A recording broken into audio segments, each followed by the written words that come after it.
In one of our previous episodes, we talked about man-in-the-loop guidance and target points.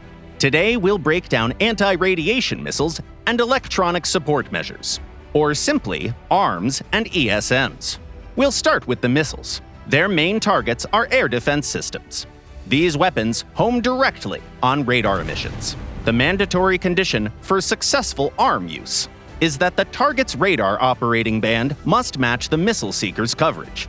Sometimes an enemy SAM system may only have its tracking radar, not its search radar, operating in the required band. In that case, you can only attack it when it locks your aircraft. Naturally, this guidance method comes with limitations. If the SAM turns off its radar, the missile won't see it. In this situation, missiles with additional inertial guidance have an advantage. Even if they lose lock, they continue flying toward the target's last known coordinates. Some missiles have fairly limited seeker coverage, between 1 and 3 frequency bands. These include the Ka-58U, Ka-27PS, Ka-31P, and the Chinese YJ-91. In the weapon selection menu, you'll find several versions of these missiles with slightly different seekers. We recommend creating multiple presets and choosing between them in battle, depending on the enemies you expect to face. The AGM-122, based on the Sidewinder, also deserves a separate mention. You can find it on all AV-8B variants and even on AH-1W helicopters. Multi-band missiles are much simpler to use. They can home in on many different targets, so there's no need to create multiple weapon presets. China's multi-band arms are the YJ-91A, CM-102, and LD-10. The last one is especially interesting because it's based on an air-to-air missile. In the Soviet tree, you can find the multi-band Ka-58USH and Ka-31PD. The latter stands out with incredible speed. Thanks to its ramjet engine, it accelerates to over 1 kilometer per second. The British Alarm, carried by the Tornado GR4, isn't as fast, but it follows a unique trajectory.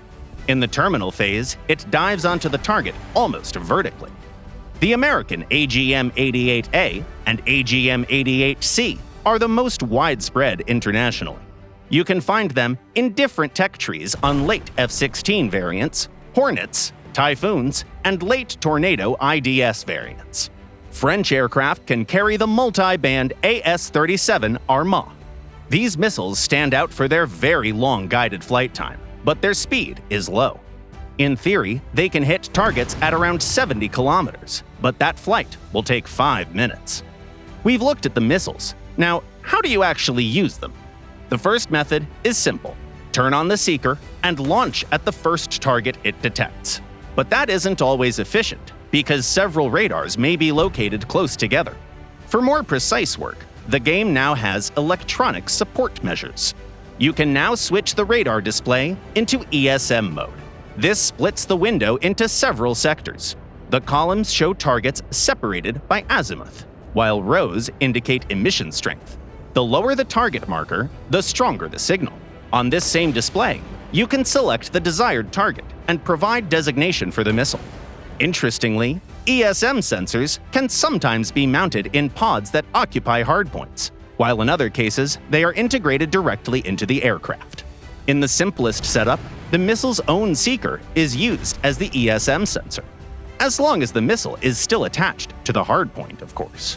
Tell us in the comments which aviation editions you liked the most, and watch those emissions!